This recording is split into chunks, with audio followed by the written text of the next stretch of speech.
Днеска защо сте тук? Подкрепяме кабинета на господин Орешарски. А откъде сте? От община Куклен. Как дойдохте днес? С на Бойко Борисов частния самолет. С авиоотряд 28? Точно така, разбойника Бойко Борисов. Вие сте шли с самолет? Както лъжи той и така хубаво краде, мами народа. Той вече не е на власт. Не, ама страдаме ние хората. Вие с какво пострадахте от неговото управление? Неговото управление останах без работа, обеща, а пък не изпълни. Господин Димитър Лазаров, народният представител, който на цяла Южна България беше представител на област Пловдив, обеща работа, не даде. А пък в село Крумо тази баба Дора беше пострадала с къщата с покрива.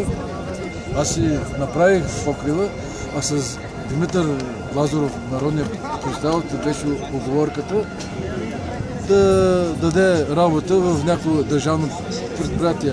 А измамника Димитър Лазаров не даде. А смятате ли днеска да се включите в шествието за народните будители? Защо? Да се включвам. Това е направо странно. Срамно е да се празнува празника на народните будители? Просто не е че е срамно, щяло да се дигат. Няма смисъл. Няма смисъл да се... Добре. Продължаваме сега с интервютата. Нека да си намерим. Така, накъде? Сега търсим, продължаваме.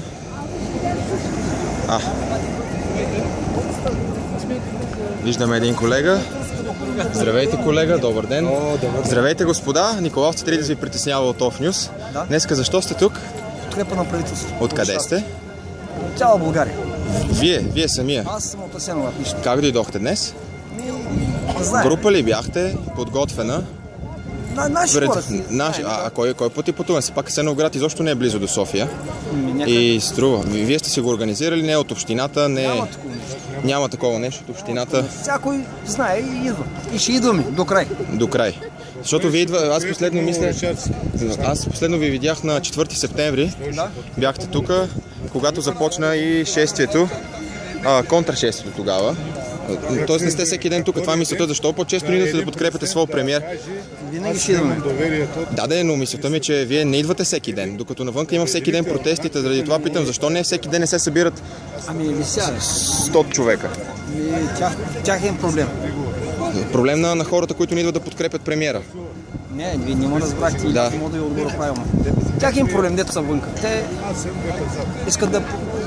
С основание ли протестират хората, които са против кабинета на Орешарски според вас? Има ли някакво основание да се протестира? Не мога да ви отговоря на този въпрос. Не знаете. А какво смятате за решението вчера по време на срещата между премиера Орешарски и шефа на Газпром?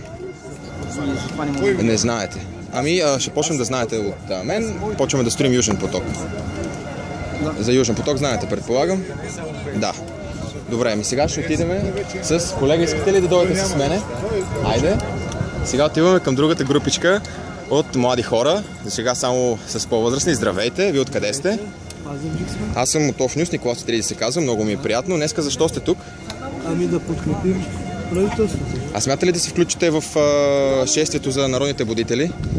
Всеки културен човек днеска... Може да се включим, да. Няма проблем. Смятате да се включите? Супер. А вие как дойдохте днеска тук? Интересно. Аз не виждам всеки ден хора от Пазарджик да протестират. А с какво дойдохте? С лични средства? Не са ви организирали от БСП? Аз съм чувал такива неща. Не, няма такова нещо. Ясно. Това само при нас и се организира. Да. Аз сега ще отида при другата група, която избяга от мен, не знам защо. Се отдалечи така. Здравейте, младежи. Аз съм Николов Цитиридис от Off-News. Вие защо сте днеска тук? Здравейте. Няма, аз питам откъде сте, защо сте тук? Извинявайте, знаете ли български? Знаете, ми кажете защо сте тук? Кой организира пътуването за насам? Човека не знае сега. Ето, сега ще идем при тези хора. Надявам се. Здравейте. Здравейте. Защо бягате? Защо? Здравейте, защо сте тук днеска? Да подкрепим правителство. Откъде дойдохте днес? От Велинград. С какво? С кола. С кола. Ваша кола или? Приятел. На приятелко. Бензина, предполагам, отново си е ваш? Събираме се, да. Събирате се. Смятате ли да се включите в шествието на народните будители днеска, което е?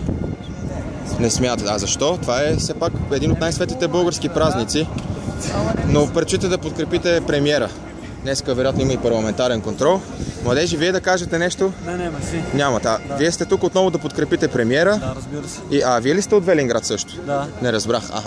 Ясно, благодаря ви. Около мене се образува един радиус. Сякаш много лошо мириша. Пък то не е така. Иска пък се сутринта. Отиваме сега. Кого не съм питал? Ето тези възрастни хора. Прекрасни. Здравейте. Николай Цитаридис ви притеснява от Off-News. От Off-News. Информационен сайт в интернет сме. Да ви питам вие не защо сте тук. Празнуваме Дена на народните будители. Защо не се включите в шествието, което в момента върви по булевард Левски? Има огромно шествие. Около 6-7 хиляди души. Какви сте? Студенти, преподаватели са се събрали да отпразнуват този светъл български празник. Хубаво. Имам предвид, ще се включите ли? Желаем успех на тях, не. Вие тук хем ще подкрепяте премиера, хем ще отпразнувате празника. Ясно. Сега се приближих. Не би ли трябвало да е за всички, смисъл независимо?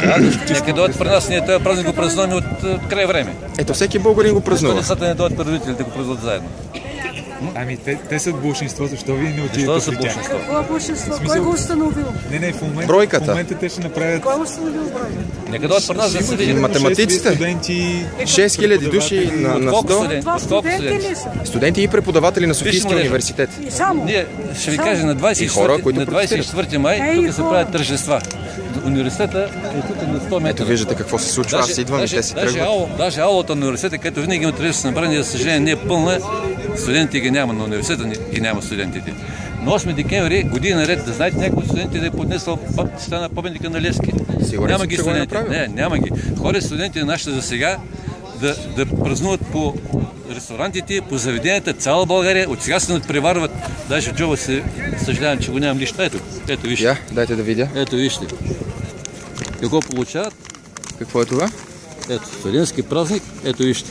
Банско Боровец, това е за 8 декември, нали така? 8 декември. Да. Ето там празнуват нашите студенти сега, което е недостойно. Вие на 8 декември, къде сте Ние, празнували? когато празнуваме 8 декември, правихме среща с общественици, с писатели, нали? Да.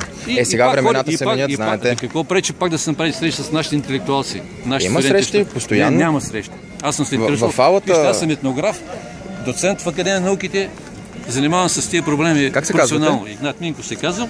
И за съжаление това е факт. Това е факт. И не е добре, когато нашите млади студенти така без да се подготвят, без да познават нещата, защото вчера бях в университета и говорих с някои от стъжкуващите. За съжаление, това са едни деца, които не четат нищо, не познават нещата, после са, обаче с самочувствие, с приказки, едва ли не, че от тях зависят нещата. Так, това е една превенищина, за съжаление, много недостойна. Благодаря ви за коментара. Просто, вижте какво ще ви кажа, млади Монко. Когато се правят тия неща, трябва да има едно уважение към поколенията. В колко страни председател на Конституционния съд чете лекции на студенти? Колко страни са такива? Наместо нашите студенти се гордеят с това, че има такъв професор, те отидоха, важи без да отидат да говорят с него, ако имат някакви проблеми. Не, моля ви се, слушайте му хубаво. Нали? Така не се прави. Това е първо въпрос на елементарно уважение. Първо бъди човек с достоинство, уважай преподавателите си, тогава предявяй претенции към тях. И когато говорих с тези студенти, които имат претенции, какво познават, примерно за Народния съд, казват, че нищо не знаят за него. Нищо не знаят за него по същество. Обаче отиват да спорят и да поставят проблеми. Така не се прави. Самия професор Токушев има... Така не се прави. Нищо да поговорят за него становище, да видят други становища какви има, но се каже, че той, който пише това нещо, нищо не знае. Нищо не знае. Понеже всичко така не бива. Вас самия не ви ли смущава?